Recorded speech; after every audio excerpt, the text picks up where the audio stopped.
We're talking with David Vincent, who is the founder and pastor of Warrior Ministries in Olive Branch.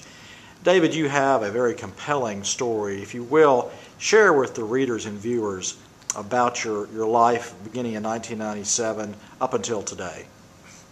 Well, 1997, I was in jail, headed to prison. I was locked up for my 14th through 18th burglary charges, and my life was destroyed. And I'd grown up in a bad environment under a lot of abuse my whole life. I had, of course, problems with drugs, a lot of criminal behavior, and rubber met the road, and my life was destroyed. I was looking at 15 to 20 years prison time, and it was at that time where I cried out to God, and on a jail cell floor, I cried out to God and asked Him to have mercy on me, and He heard my prayer and began speaking to my heart about my purpose that He had for my life, and a series of miracles happened, and instead of 15 years, I ended up doing 1 year. And during that 1 year, I really took a step to God for the first time in my life, and I just knew that from that moment on, I wanted to live for God and help people who'd been through a lot of the same things that I'd been through. And during that time of taking that step to God, I just really started preparing myself, for when I got out. And when I got out, I got involved with the church, started getting involved with jail ministry and homeless ministry. Of course, there were struggles that first year or two. There were obstacles, there were failures, but I kept hanging on to God, and life just kept getting better and better for me. But from that point, we started getting involved with a homeless ministry, and I started sharing my testimony at a homeless ministry in West Memphis and doing volunteer work. Then we started doing street ministry. And after doing that for a little while, having a soft heart, there were times where I would bring people into my home. And it was between 1999 and 2000 where I started bringing people in my home that I started getting too many people in my home. It happened where, helping out a couple young men from the neighborhood who had drug problems turned into, 8 people, 10 people, 12 people. And eventually we ended up starting a long-term Christian-based program, kind of designed on what God did in my life. And that was, seek the Lord with all your heart and you'll find Him, and He'll deliver you out of all your captivities. And so we started this long-term program and began working with people in North Mississippi and the Memphis area, and it just grew and grew from there. As it was growing, we bounced around DeSoto County. We had issues with zoning, and we had issues with having a facility that would house that many people. But over the years, it's grown. The program has gotten stronger and stronger. At this time, we have a 65-bed men's facility. It's 10 miles across the state line, 10 miles from Olive Branch, and we work with men who are homeless and battling addictions, and it's a long-term, faith-based 1-year program. We also have a Phase 2 home, as we call it, and that is a home for graduates who get out and help them to find jobs and put their life back together. Also, in October of last year, we began a women's home, and that is in Coldwater, Mississippi, and we have a 6-bed facility working with women who are homeless or battling addiction, and it's already full. Also, we have the church. We planted a church about 2 years ago. It's called Warriors Church. It's on Goodman Road in Olive Branch. And I never felt like I would be a pastor. I didn't want to get too religious. I wasn't, raised in all that. But I wanted to help people because of what God did for me.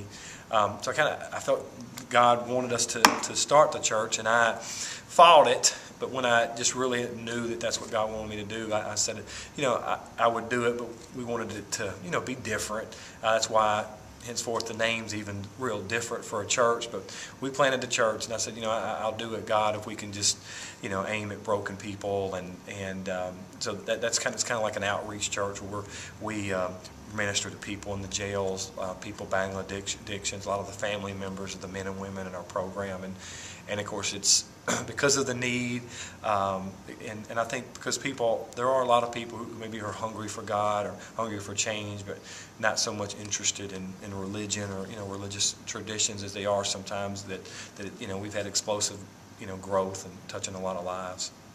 Absolutely, and you've also taught men how to be part of a team as far as carpenters and painters, things of that nature. Talk to us a little bit about how that has been able to help these men find purpose and also build the ministry. Yes, sir. We have a fundraiser business in our ministries on the program side of things. It's called Warrior Contractors, and we do painting, remodeling, construction work, and lawn care. And this raised a good portion of the funds for us to do what we do and help the next men and women come through the door. But in these in the jobs that we have and that we do, of course, it allows men to put back in the ministry, kind of to earn their keep and help the next man or next woman, come through the door. It also helps them to learn a lot of skills. There's been many men who came through our program who didn't have a lot of work skills and learned. One in particular, one young man came in and learned to paint, and he graduated the program and started his own paint business. And so a lot of we do some like remodeling, sheetrock, lawn care, framing, just a lot of things. So a lot of skills are involved. Also, the guys, we're real involved in missions. Something unique about our program is that every man or woman who goes through our program during that year, they go on a mission trip. And it's really the most powerful thing about our program, I think, is the men and women get more out of that than the whole year, honestly. And we're involved in mission trips to Honduras, mission trips to Mexico, and we'll take groups down every 3 or 4 months. And we'll take a group down, and they'll get to also, of course, they're working here and working as a team and learning skills and those kind of things. But we also take them on the mission field. So we've built churches, put roofs on Bible colleges, drilled water wells. We've had our guys trained up, and they're to do water wells. We've done a lot of construction work. In fact, March 5th we got a trip going on, and we got some guys going with Living Waters, where some of our guys are going to help build a dental clinic, get a dental clinic up and running in the village of Kerpen, Honduras, which is in the jungle. So that's real exciting. And of course, a lot of the guys who feel a call of ministry have been able to get involved in evangelistic work. But during the program, they are learning teamwork, really learning to serve, because during the time they're serving in regards to our business, because what it helps, helps us to keep going, pay the bills, and keep the doors open and helping more people. We also do a whole lot of outreaches.